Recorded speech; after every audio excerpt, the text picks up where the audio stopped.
Congressman, thank you very much for accepting us here and giving an interview to Voice of America. First, on March 4th, the House Foreign Committee has passed the House Resolution 252 on the Armenian genocide with the vote difference of only one vote difference, 23 to 22. What are the chances for the resolution to go to the House floor? We won't and shouldn't bring it to the House floor until we have solid support and we know we're going to pass it. The only thing worse, and it is terrible, that we have not passed this resolution on the House floor, but the only thing worse than not passing it is trying to pass it and fail. And I'm working on the floor, talking to individual members, trying to get their support. What is even more persuasive is to have people who live in their districts make that effort, whether it be friends of our Armenia or Armenian Americans.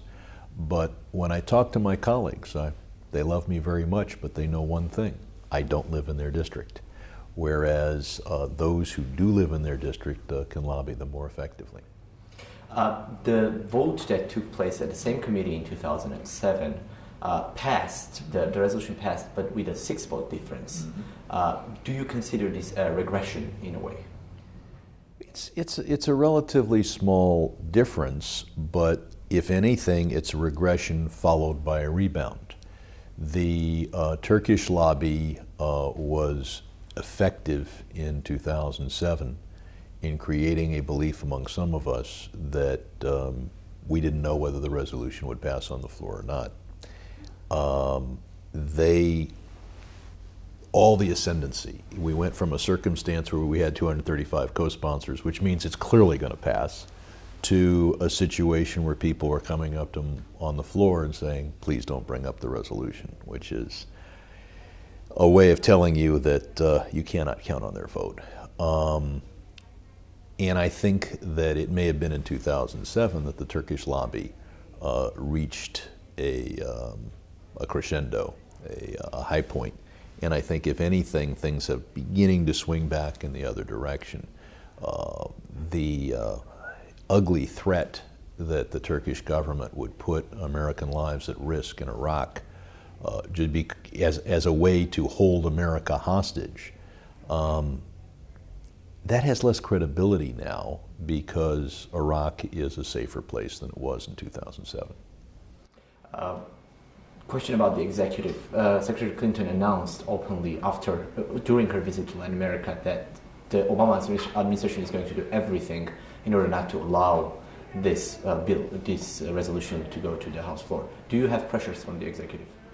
They know not to pressure me. What are they going to do? Get me to change my mind? I've been fighting for this for 14 years. Clearly, the statement issued by the State Department made it more difficult to win in the committee and will make it more difficult to win on the floor.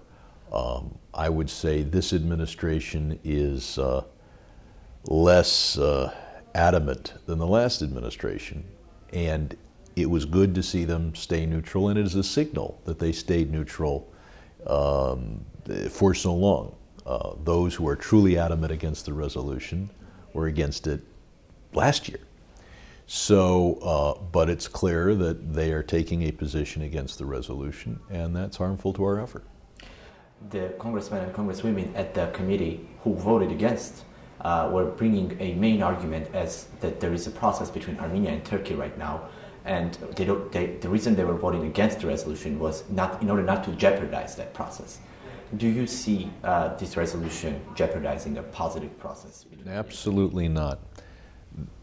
Since those protocols were signed, the president of Armenia has been in favor of the protocols, and the president of Armenia is also in favor of us passing this resolution.